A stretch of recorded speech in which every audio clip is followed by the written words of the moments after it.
चलो friends, next case में basically हमें क्या करना पड़ता है, कई बार राउट्स को ग्रुप करना पड़ता है, ठीक है। सो राउट्स की हम किस तरह से ग्रुपिंग करें, इसको समझने के लिए हम सबसे पहले क्या करते हैं, हम 3 फ़ोल्डर्स बना लेते हैं, एक रजिस्टर नाम का, लॉगिन नाम का और फॉरगेट पासवर्ड नाम का, ठीक है। तो हम यहाँ प्रोजेक्ट में आते हैं और 3 फ़ोल्डर्स बनाते हैं। इस ऐप फ़ोल्डर के अंदर हम बनाएँगे पहला फ़ोल्डर लॉगिन, दूसरा रजिस्टर और तीसरा फॉरगेट पासवर्ड का। अब इनके पेज.tsx फाइल बना के उनका कंटेंट रेंडर कर लेते हैं। ये मेरा लॉगिन हो गया और h1 टैग में हम लॉगिन पेज लिख देते हैं। इस सेम को हम कॉपी कर लेते हैं, फॉरगेट पासवर्ड के अंदर जाते हैं, यहाँ एक फाइल बनाते हैं पेज.tsx, यहाँ इसको पेस्ट करते हैं और इसका नाम चेंज करके हम कर देते हैं फॉरगेट पासवर्ड। सेम कॉपी करते हैं और रजिस्टर वाले पेज में जाते हैं, यहाँ पेज.tsx बना लेते हैं, पेस्ट करते हैं और नाम चेंज कर देते हैं, इसको कहते हैं रजिस्टर। तो हमारे यहाँ तीनों के तीनों फ़ोल्डर बन गए, राइट। और हम इसकी राउटिंग की बात करें तो राउटिंग किस तरीके से होगी?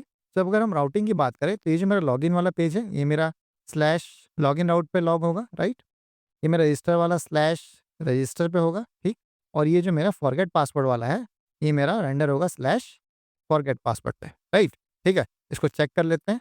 तो अगर मैं यहाँ लिखूँ लॉगिन, तो मेरा लॉगिन पेज आ रहा है। अगर मैं लिखूँ रजिस्टर, मेरा रजिस्टर पेज आ रहा है। और अगर मैं यहाँ लिखूँ फॉरगेट पासवर्ड, तो मेरा फॉरगेट पासवर्ड आ रहा है, ठीक है। बट अभी यार दिक्कत ये है कि ये जो तीनों के तीनों फ़ोल्डर है, ये एकदम यहाँ-वहाँ स्कैटर्ड है, राइट? तो बेसिकली देखोगे लॉगिन इधर है, अपना रजिस्टर इधर है, फॉरगेट पासवर्ड हमारा कहाँ है, ठीक है? तो अगर मान लो, क्योंकि तीनों की तीनों चीज़ें एक ही चीज़ से रिलेटेड है, राइट? ऑथेंटिकेशन से रिलेटेड है, राइट? तो अगर मैं ये चाहता हूँ कि यार मैं इन तीनों को एक कॉमन फ़ोल्डर के अंदर डाल दूँ, ठीक है? तो मैं क्या करूँगा, यहाँ एक ऑथ नाम का फ़ोल्डर बनाऊँगा, ठीक है? और इन तीनों को मैं इस ऑथ नाम के फ़ोल्डर के अंदर डाल दूँगा, ठीक है? तो फॉरगेट को हम यहाँ पास कर देते हैं, मूव। हम यहाँ रजिस्टर को इसके अंदर डाल देते हैं, ठीक है? कर देते हैं मूव। और हम यहाँ और हम इस लॉगिन को भी इस ऑथ के अंदर मूव कर देते हैं, ठीक है।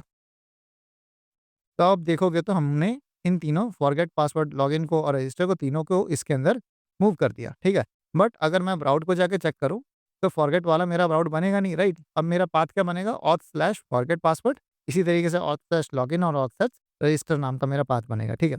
जबकि यार मैं ये नहीं चाहता। मैं क्या चाहता हूँ, मैं ये चाहता हूँ यार किशोरी कुछ ऐसा हो जाए, ठीक है, कि ऑथ नाम का जो सेक्शन है, ठीक है, यहाँ से हट जाए और सिर्फ ये डायरेक्टली मेरा फॉरगेट पासवर्ड इधर आ जाए, ठीक है, डायरेक्टली रूट पे जिस तरीके से पहले हो रहा था। तो मतलब लॉगिन स्लैश लॉगिन करूँ तो लॉगिन पेज, स्लैश रजिस्टर करूँ तो register page, slash forget password करूँ तो स्लैश फॉरगेट पासवर्ड पेज आ जाए, ठीक है। तो ये कैसे होगा यार, इसको करने का बिल्कुल सिंपल तरीका है। हमें क्या करना है, अपने अपने कोड एडिटर में आना है, ठीक है। और इस ऑथ को हमें रीनेम करके इसको रैप कर देना है पैरेंथेसिस में, ठीक है। तो हम लिख देंगे, एक पैरेंथेसिस लेंगे और इसके अराउंड ऐसे इसको रैप कर देंगे, ठीक है। तो अब ये रैप करने के बाद क्या होगा, अब मैं अगर इसी slash auth slash forget password को हिट करूँ, तो आप देखोगे हमारे पास पेज नॉट फाउंड पेज आ गया, ठीक है।